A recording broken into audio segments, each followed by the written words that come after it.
Hello students. आज हम लोग स्टार्ट करेंगे चैप्टर 8 क्लास 8 का। और ये वीडियो जो है वो इंट्रोडक्शन वीडियो है। ठीक है, इस वीडियो में हम आपको बताएंगे कि इस चैप्टर के अंदर पूरा क्या क्या टॉपिक आप पढ़ेंगे और किस किस तरह के क्वेश्चंस आएंगे। तो ये काफ़ी इंपॉर्टेंट होने वाला है, इसको पूरा ज़रूर देखिएगा आप लोग। इस पूरे चैप्टर को हमने आप लोग को समझाने के लिए 7 पार्ट में डिवाइड कर दिया है। ठीक है, वो 7 पार्ट्स क्या क्या हैं जो आप लोग आज समझेंगे। रेशियो, परसेंटेज, कन्वर्जन, इंक्रीज और decrease percentage, CP, SP, profit and loss percent, discount, VAT, GST, ये सब क्या होता है ये समझेंगे और इंटरेस्ट के बारे में समझेंगे। ठीक है, तो स्टार्ट करते हैं। देखिए, सबसे पहले हम आपको बताएंगे परसेंटेज। परसेंट जो होता है बेटा, वो दो वर्ड से मिलकर बनता है। एक वर्ड है पर और दूसरा वर्ड है सेंट। पर मतलब होता है प्रति, हर एक। किस पर? सेंट मतलब होता है 100। मतलब इसका मतलब हम ये भी समझ सकते हैं कि इन 100, सेंट मतलब 100 होता है। ठीक है, सेंट मतलब क्या होता है? 100, 100। मतलब इन 100 भी हम इसको बोल सकते हैं। 100 में, जैसे एग्जाम्पल के लिए समझिए कि जैसे अभी आपका एग्जाम हुआ है, मान लीजिए टर्म 1, और आपका टोटल 8 सब्जेक्ट था, तो 800 का हुआ टोटल एग्जाम।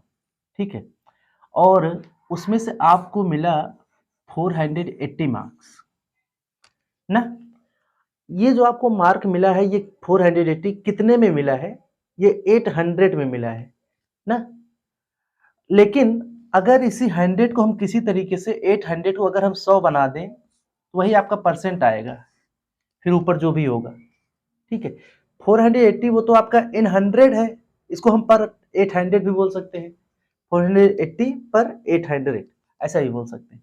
लेकिन अगर हम इसको 100 बना दें किसी तरीके से, तो 800 को हम 100 कैसे बना सकते हैं? अगर इसको हम 8 से डिवाइड कर देते क्या हो जाएगा? 100 हो जाएगा ना। लेकिन अगर हम यहाँ 8 से डिवाइड किए हैं तो यहाँ भी 8 से ही डिवाइड करेंगे। तो ये कहाँ, यहाँ पर कितना हो जाएगा?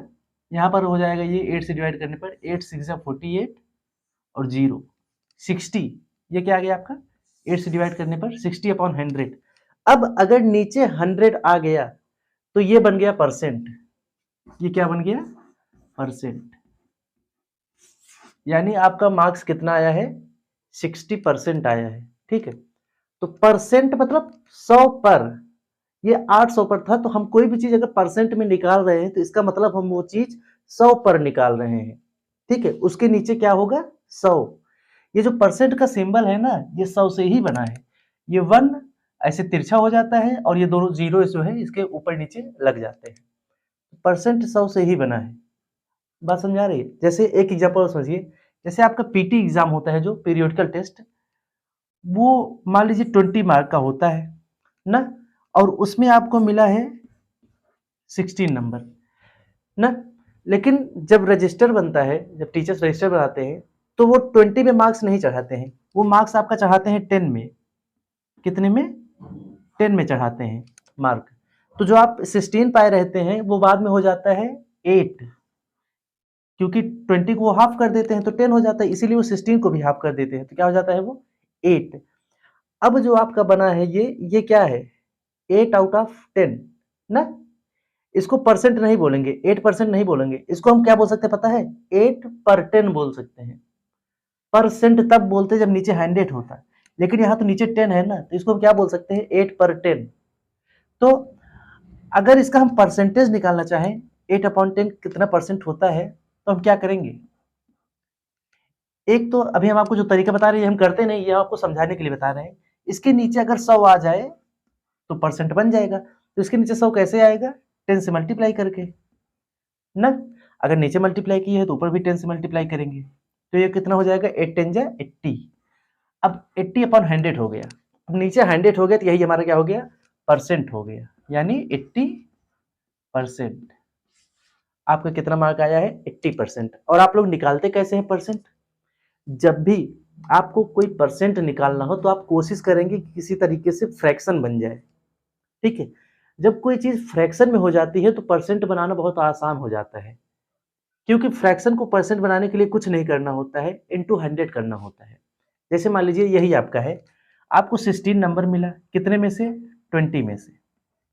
और आपके घर वाले पूछे कि कितना परसेंट मिला ये बताओ, तो क्या करोगे, 16 आउट ऑफ 20 आपको मिला है, बस इनटू 100 कर दो, परसेंट बन जाएगा।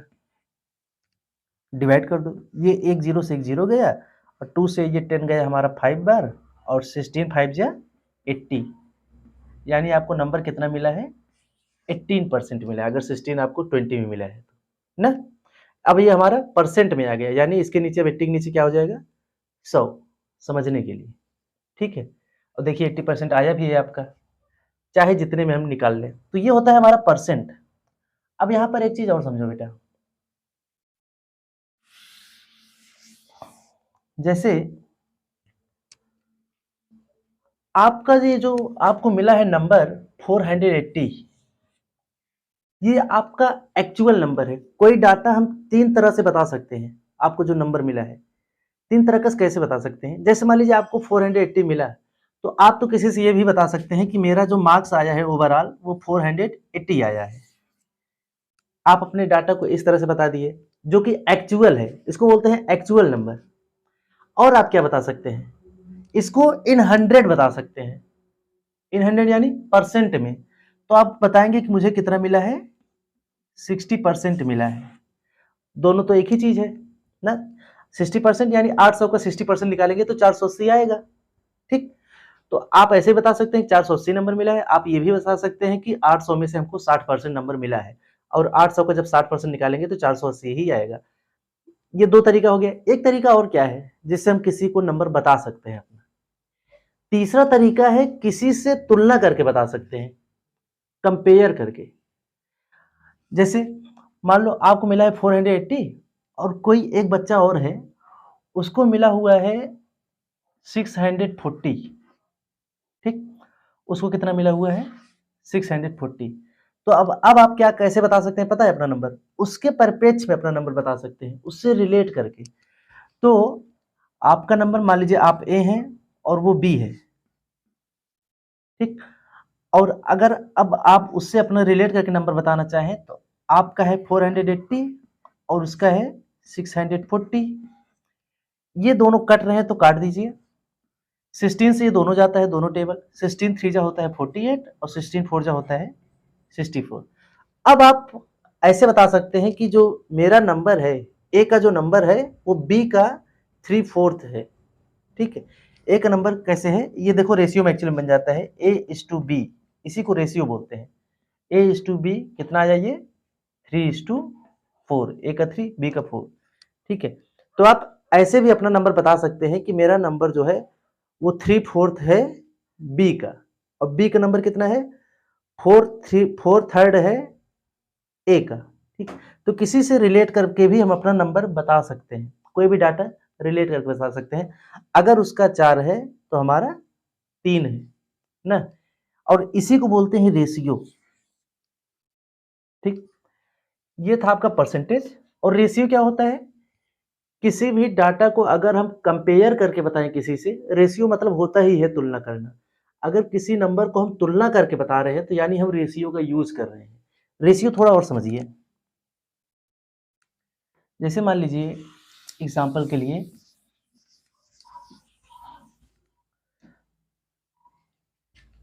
एक है ए, ठीक, और एक है बी। इनकी एज है 45 ईयर और इनकी एज है 15 ईयर, ठीक है। इनकी एज 45 ईयर, इनकी एज 15 ईयर, मान लीजिए पापा और बेटे हैं, ठीक है। अब अगर रेशियो पूछा जाए ए और बी का, what is the ratio of A and B, तो अगर रेशियो पूछा जाएगा ए एंड बी का तो सबसे पहले हम क्या करेंगे, जिसका पहले है उसका हम पहले लिखेंगे, बाद वाले का नीचे लिखेंगे, इसको हम फ्रैक्शन में बना लेंगे।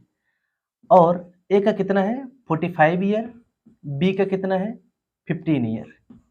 ये अपॉन नहीं है, ध्यान रखना, ये अपॉन नहीं है, ये हम बस एज आपको बताए हैं। नहीं सोचो आप सर अपॉन में लिखे हैं A/45, ये ए की एज है 45 ईयर और ये बी की एज है कितना 15 ईयर, ये ईयर है एज। तो a अपॉन b लिख देंगे हम, क्योंकि हमने पूछा है आपका a का b से ratio, what is the ratio of a to b। तो जो पहले उसको पहले लिखेंगे, जिससे पूछ रहे हैं उसका हम बाद में लिखेंगे, ठीक, अपॉन के फॉर्म में। अब a का है 45 तो 45 लिख दिए, b का है 15 तो 15 लिख दिए। अब अगर ये कट रहा है तो काट दो, कट रहा है ना, देखो 15 बन जा 15 1 आएगा, और 15 3 जा 45, क्या आएगा 3। अब हम रेशियो लिख सकते हैं a is to b equal to कितना आया, a का कितना है 3:1, ठीक है। इसको इज टू बोलते हैं, ये जो सिंबल होता है इसको बोलते हैं इज टू, यानी a है b से, ठीक है। तो a 3:1 यानी a जो है वो b से 3 गुना है, 3 टाइम्स है, ठीक है। ये इज टू होता है 3:1। तो जब भी किसी का अगर रेशियो निकालना है तो हम उसको फ्रैक्शन में पहले कन्वर्ट करेंगे, जिसका पूछेगा उसका हम पहले लिखेंगे ऊपर, जिससे पूछेगा उसका नीचे लिखेंगे, फिर काट करके इस तरीके से हम लिख देंगे, ठीक। अगर पूछता कि b और a का रेशियो बताइए, b और a का रेशियो, तब b और a का रेशियो क्या हो जाएगा, इसी का उल्टा हो जाएगा, b पहले है ना तो 1 आगे आ जाएगा, 1:3, ये b और a का रेशियो है, ठीक है। तो रेशियो में हम कंपेयर करते हैं। एग्जाम्पल आप लोग बहुत सुने होंगे अपने घर में या आसपास, कि कहते हैं कि अगर वो शेर है तो हम सवा शेर हैं ना, सुना होगा है आप लोगों ने। कहते हैं कि अगर वो शेर है, शेर मीन्स अगर वो एक शेर है तो हम कितना है, सवा शेर है, सवा मतलब 1.25 होता है, ठीक है। तो इसका मतलब एक्चुअली में वो क्या करते हैं पता है, वो रेशियो बताते हैं कि अगर वो शेर है तो हम सवा शेर हैं, मतलब उनसे ज्यादा ही है ना। तो ये होता है तुलना, अगर कहीं भी तुलना किया जा रहा है मतलब रेशियो बताया जा रहा है। तो ये दो टॉपिक आपके हो गए, परसेंट और रेशियो। आई होप आप लोग समझे होंगे अच्छे से। अगर थोड़ा बहुत डाउट जो बचा होगा तो वो एक्सरसाइज में क्लियर हो जाएगा, उसके लिए टेंशन मत लीजिए। नेक्स्ट हमारा है कन्वर्जन। कन्वर्जन क्या होता है, यानी हम रेशियो को कन्वर्ट करेंगे परसेंट में।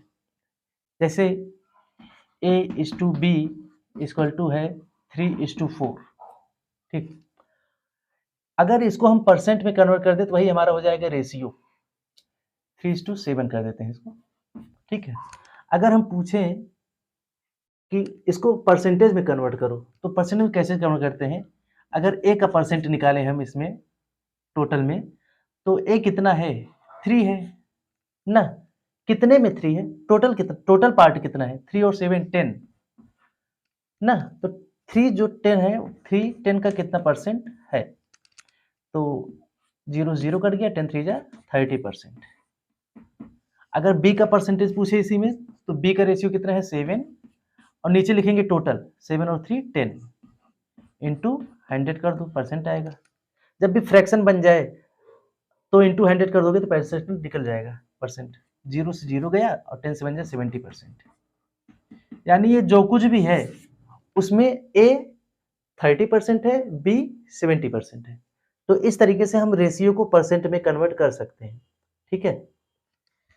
बस यही ध्यान रखना कि नीचे जो है हम 3:7 नहीं लिखेंगे परसेंट निकालते टाइम, नीचे हम पूरा लिखेंगे, दोनों को ऐड करके 3 और 7 ऐड करके 10 लिखेंगे। तो ये है हमारा कन्वर्जन। नेक्स्ट देखिए क्या है, कन्वर्जन हो गया हमारा। इंक्रीज और डिक्रीज परसेंट, कम हुआ वाला परसेंट और ज्यादा हुआ वाला परसेंट वो देखेंगे। मान लीजिए आप गए कोई सामान खरीदने, तो वो था 200 रुपीज का, ठीक। कोई भी सामान, मान लीजिए आप अपने लिए कपड़ा लेने गए, 200 रुपए का था, आप नहीं लिए, फिर 1 महीने बाद गए और वही कपड़ा अब हो गया था 250 रुपए का, रेट तो बढ़ गया, इंक्रीज हो गया। तो कितना परसेंट इंक्रीज हुआ बताओ, इंक्रीज एक्चुअली में कितना हुआ है, तो 50 रुपए हुआ है, ये तो एक्चुअली में है ना, लेकिन हम पूछ रहे हैं परसेंट में कि कितना परसेंट बढ़ा ना, तो बढ़ा कितना 50 बढ़ा, कितने में बढ़ा, पहले कितना था 200। अब ये बन गया फ्रैक्शन, फ्रैक्शन बन गया तो परसेंटेज बनाना बहुत आसान है, बस इंटू 100 ही करना है और कुछ नहीं करना है, ठीक। बस ये 2 जीरो से 2 जीरो आपका कट गया और 2 से 50 कितनी बार जाएगा 25 बार और 25 बन जाए 25 यानी रेट कितना बढ़ गया बेटा 25% बढ़ गया। ठीक है, मान लो ये तो हो गया इंक्रीज परसेंट।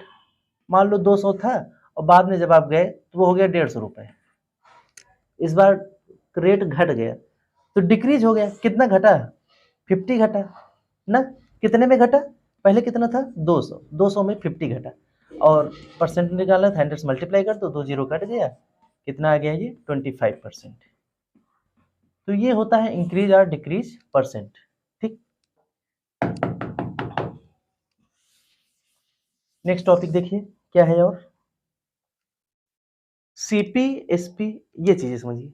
मान लीजिए कोई एक दुकानदार है, ठीक है, और वो एक कपड़ा खरीद कर लाता है 200 रुपए में और बेचता है वो 250 रुपए में। ठीक है, तो उसको क्या हुआ, प्रॉफिट हुआ, कितने का 50 रुपीज का। तो जितने में वो खरीदा था वो उस दुकानदार के लिए सीपी है। क्या है, CP. CP means cost price. जितने का वो बेचा वो उस दुकानदार के लिए एसपी है। SP means selling price. जितना फायदा लेकर बेचा वो उस दुकानदार के लिए क्या है, प्रॉफिट है। मान लो अगर वो 250 के बजाय 150 में बेच देता तब तो उसको नुकसान हो जाता ना। कितने का नुकसान होता, 50 रुपए का इस बार उसको क्या हो जाता, नुकसान हो जाता ना। तो ये क्या हो जाता, हमारा लॉस हो जाता। अगर इसे में एक चीज ये समझ में आता है कि सीपी अगर छोटा है एसपी से तब हमारा होता है बेटा प्रॉफिट ना। देखो एसपी अगर 250 है, सीपी 200 है तो प्रॉफिट ही तो होगा। और सीपी अगर बड़ा है एसपी से तो क्या होगा, लॉस होगा। अगर सीपी 200 है और एसपी हम अगर 150 ले लें, 200 को लाकर 150 को बेचेगा तब तो घाटा ही होगा ना 50 रुपए का। तो अगर सीपी ज्यादा है एसपी छोटा है तो क्या होगा, लॉस होगा। ठीक, और अब देखिए ये तो हो गया, ये तो आप क्लास 3rd 4th से पढ़ते आ रहे हैं, इसमें कुछ नया नहीं है। अगर ये पूछ लिया जाए प्रॉफिट परसेंट, तो प्रॉफिट कितना परसेंट हुआ ये पूछ ले तब क्या करेंगे। तो कितना प्रॉफिट हुआ 50 रुपीज, कितने पर हुआ 200 पर हुआ ना। परसेंट निकालना तो इंटू 100 कर दो, 2 जीरो से 2 जीरो कट गया ये और 2 से गया कितनी बार है 25, आ कितना गया ये 25%। 25% का हुआ फायदा। ठीक है, देखिए यहाँ पर हमने आपको फार्मूला नहीं बताया, हम पहले आपको क्वेश्चन बताकर तब फार्मूला बताएंगे जिससे आपको फार्मूला याद ना करना पड़े। अब देखो एक्चुअली में यहाँ बना क्या, फार्मूला क्या बनेगा, देखो हमने पहले क्या लिखा था, जो फायदा हुआ था यानी पी, नीचे हमने क्या लिखा 200, 200 क्या है सीपी, और फिर हमने क्या किया 100 से मल्टीप्लाई इंटू 100। ये बेटा प्रॉफिट परसेंट का फॉर्मूला है, प्रॉफिट अपॉन सीपी इंटू 100। ठीक है, ऐसे ही अगर लॉस होगा तो लॉस परसेंट का फॉर्मूला क्या होगा, मान लो अगर 150 में बेचा तो 50 का घाटा होगा, कितने पर घाटा होगा 200 पर, और इंटू 100 कर देंगे तो हमारा परसेंट आ जाएगा, कितना आ गया ये 25%। तो लॉस का फॉर्मूला क्या बना, लॉस कितना घाटा हुआ एक्चुअली में अपॉन सीपी इंटू 100 कर देंगे तो ये लॉस परसेंट का फॉर्मूला हो जाएगा।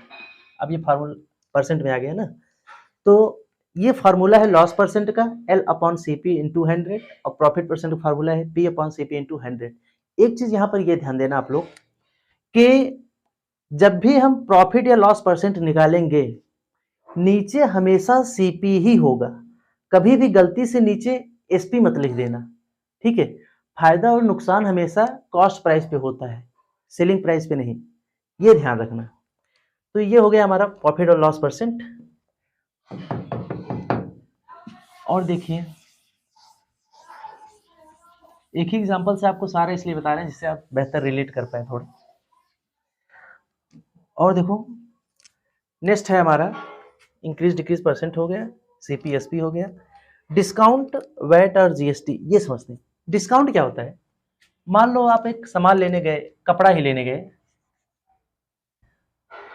तो उस पर एक रेट लिखा होता है कपड़े पर, उसको बोलते हैं मार्केट प्राइस ना, MP, market price.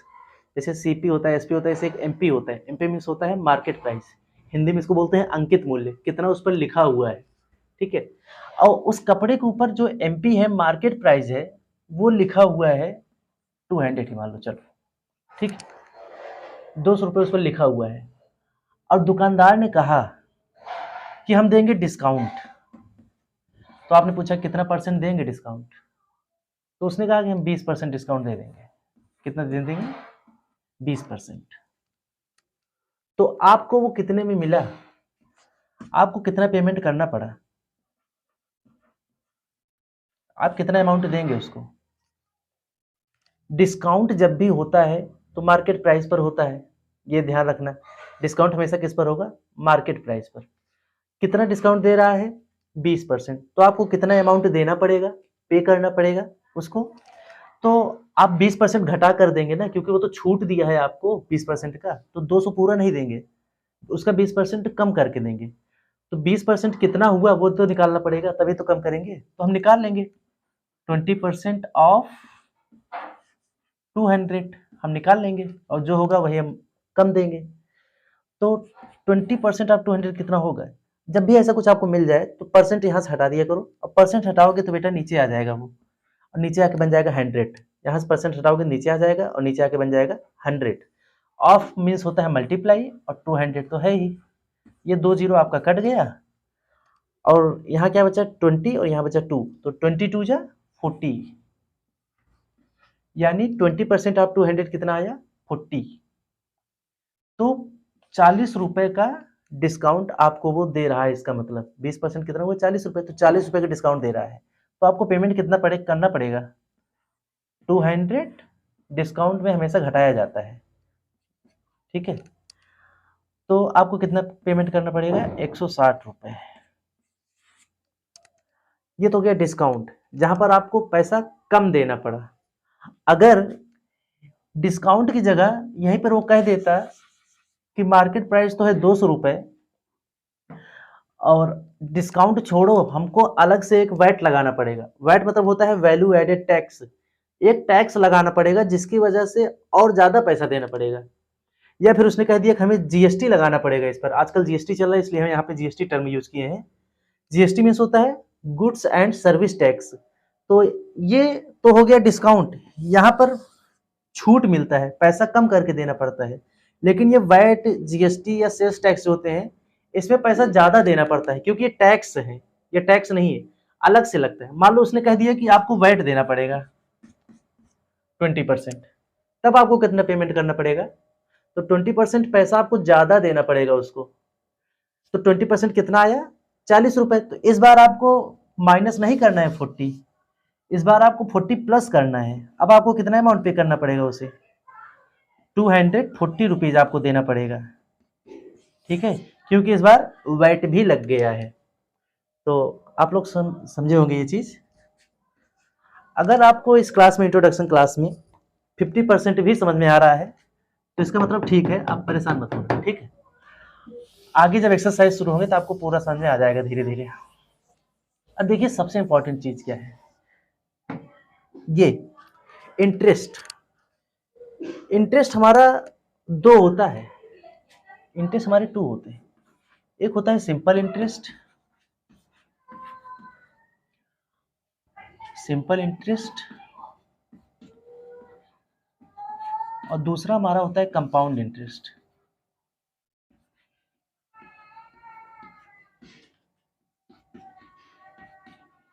Simple interest के बारे में आप शायद क्लास 7 में पढ़े होंगे, ठीक है। कंपाउंड इंटरेस्ट से आपका पहली बार मुलाकात होगा इस बार, ठीक। पहले आप समझिए कि इंटरेस्ट क्या होता है एक्चुअली में। ये इंटरेस्ट होता क्या है? जैसे मान लीजिए आपको कोई बिजनेस शुरू करना है और आपके पास पैसा नहीं है, तो आप गए बैंक के पास कि हमें पैसा दे दीजिए, हमें एक नया बिजनेस स्टार्ट करना है। और अब बैंक वाला आपका रिश्तेदार तो है नहीं कि ऐसे ही आपको पैसे दे देगा। तो वो कहता है कि ठीक है, हम आपको दे तो देंगे पैसा, लेकिन जब आप वापस करोगे तो हमें कुछ बढ़ा कर वापस करना। सिर्फ उतना ही नहीं लेंगे हम जितना देंगे, कुछ बढ़ा कर वापस लेंगे, एक्स्ट्रा। और वही जो बढ़ा कर वापस दिया जाता है एक्स्ट्रा, उसी को हम बोलते हैं इंटरेस्ट। क्या बोलते हैं? इंटरेस्ट। इंटरेस्ट को हिंदी में क्या कहते हैं पता है? इसको हिंदी में कहते हैं ब्याज। ठीक, तो वही मान लीजिए आप गए दुकान वहाँ बैंक में और आपने 1,000 रुपये लोन ले लिया। ठीक है, बैंक वाला तो कहेगा कि हमको इंटरेस्ट चाहिए, तो वो इंटरेस्ट किसी फिक्स रेट पर देता है। जैसे उसने कहा कि मुझे 10% इंटरेस्ट चाहिए, 1,000 का 10% मुझे इंटरेस्ट चाहिए 1 साल का।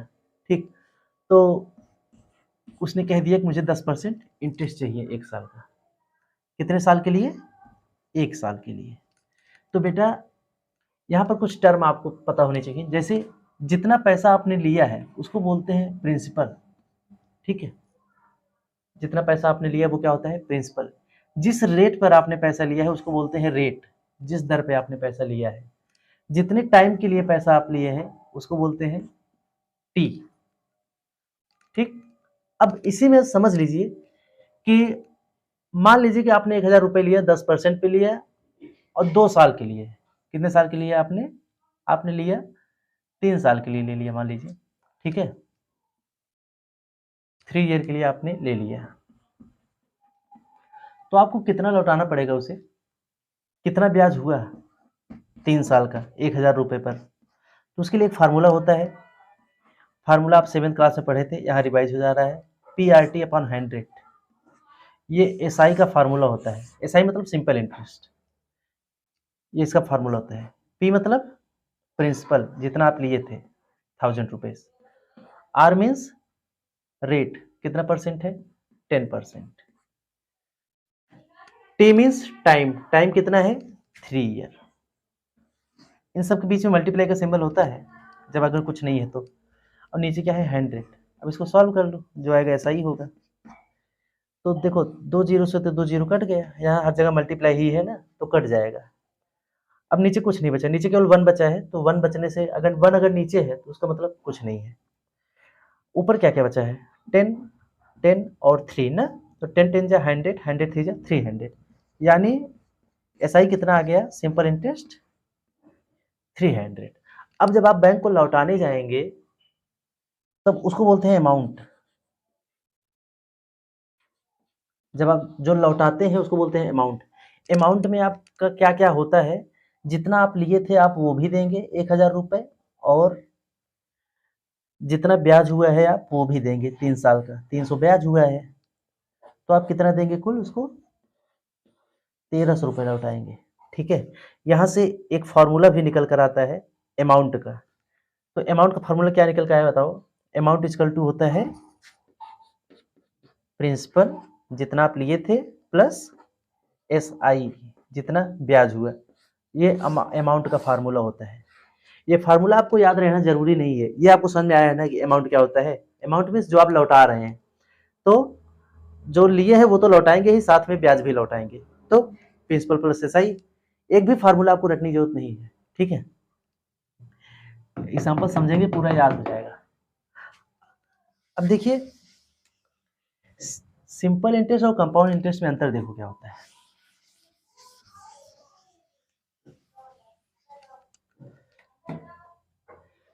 जैसे है इसमें सिंपल इंटरेस्ट में जो ब्याज लगता है वो उसी पर लगता है बार बार। आपने 3 साल के लिए लिया तो हर साल 1,000 रुपये पर ही ब्याज लगेगा। ठीक है, जैसे 1,000 पर जो ब्याज लगेगा वो 10% के हिसाब से तीनों साल 1,000 पर ही लगेगा। तो कितना आया ये? 1,000 का 10%। अगर 1 ईयर के लिए निकाले तो 2 जीरो कट गया, आपका आया 10 10 जा 100। 1 साल का कितना ब्याज आया? 100 रुपये। तो आप अगर 3 साल के लिए लिए है ना, तो वो हर साल 100 रुपये ही ब्याज लगेगा, क्योंकि 1,000 पर ही ब्याज जुड़ेगा, तो 1,000 का 10% तो 100 ही आएगा हर साल। तो 3 साल में कितना हुआ? 300 हुआ। 1 साल का 100 रुपये हुआ, तो ना। तो अगर फर्स्ट ईयर आपका 100 रुपये है ब्याज, तो सेकेंड ईयर भी आपका कितना ब्याज होगा, सेकेंड ईयर, और ये फर्स्ट ईयर का है, तो सेकेंड ईयर भी आपका ब्याज कितना होगा, 100 रुपये ही होगा। और थर्ड ईयर भी आपका ब्याज कितना होगा, वो भी 100 रुपये ही होगा, थर्ड ईयर भी। तो टोटली ब्याज 3 साल का कितना हो गया, 300 रुपये। लेकिन अब यहाँ आ जाओ, ये कंपाउंड इंटरेस्ट, ये देखिए क्या होता है कंपाउंड इंटरेस्ट। इसको हिंदी में बोलते हैं चक्रवृद्धि ब्याज, चक्रवृद्धि ब्याज।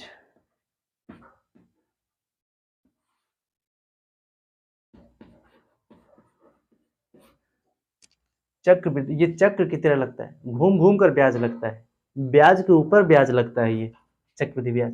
अब इसी से समझो, मान लो आपने लिया था 1000 रुपये, ठीक है, कितने परसेंट पे लिया था आपने, 10% पर ही लिया था, और 3 साल के लिए लिया था। यहाँ पर भी टाइम कितना है, 3 साल, ठीक।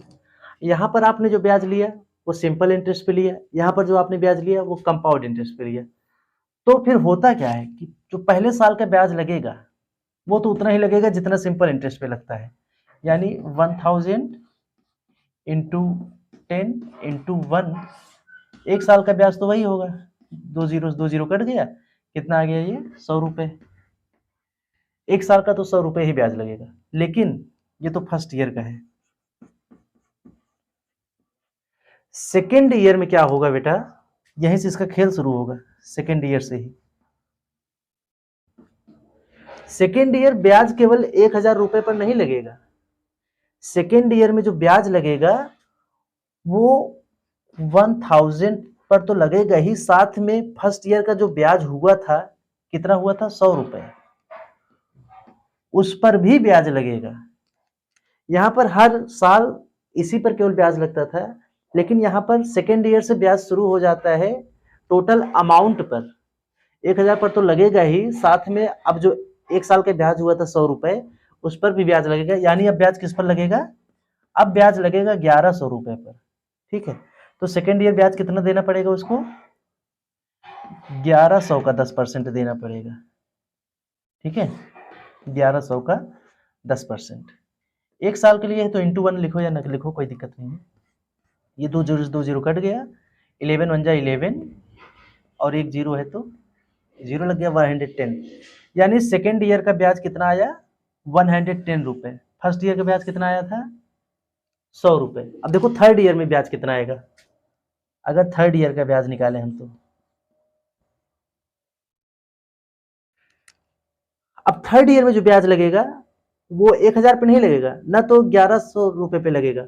अब जो थर्ड ईयर का ब्याज लगेगा वो पीछे वाले पूरे अमाउंट पर लगेगा, यानी 1100 रुपये ये और 110 रुपये ये वाला।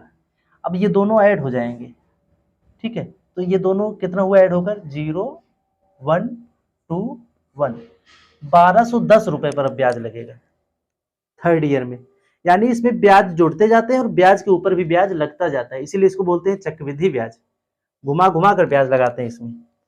अब 1210 रुपये पर ब्याज लगेगा 10% के हिसाब से, इंटू 100, ये 2 जीरो कट गया, ये कितना आ गया, 121 रुपये,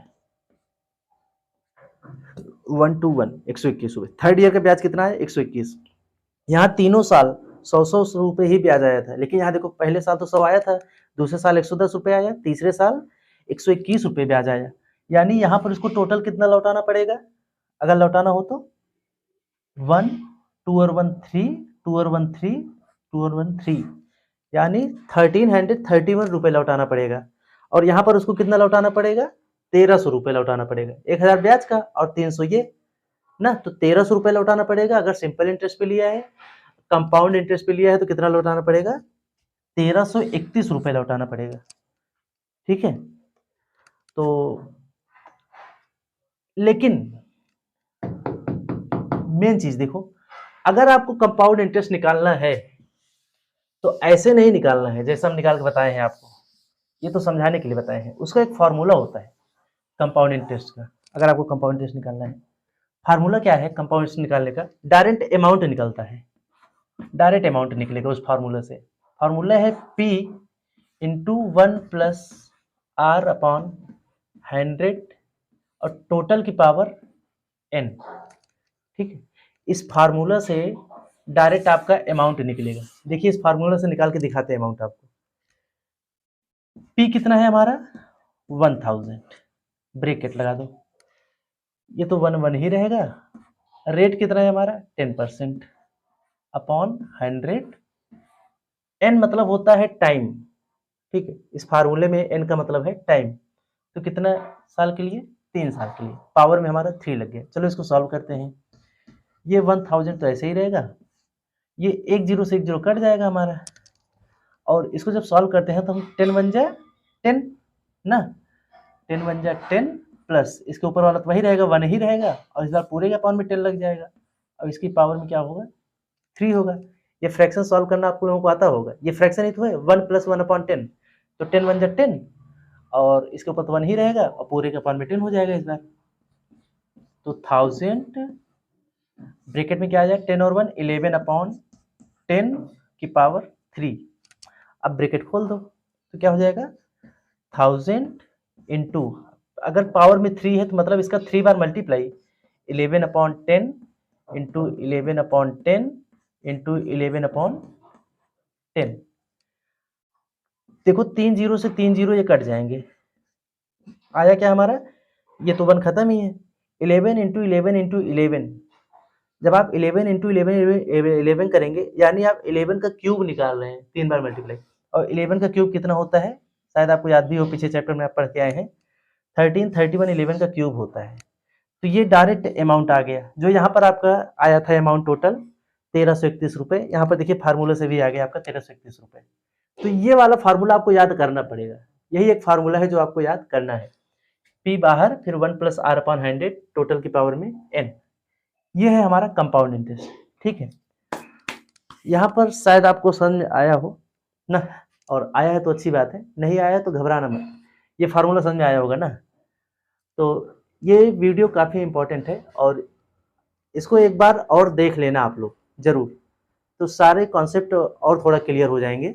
ठीक, और अब हम लोग स्टार्ट करेंगे चैप्टर 8 का ही 8.1 एक्सरसाइज। ठीक है, तो मिलेंगे नेक्स्ट वीडियो में, तब तक के लिए जय हिंद।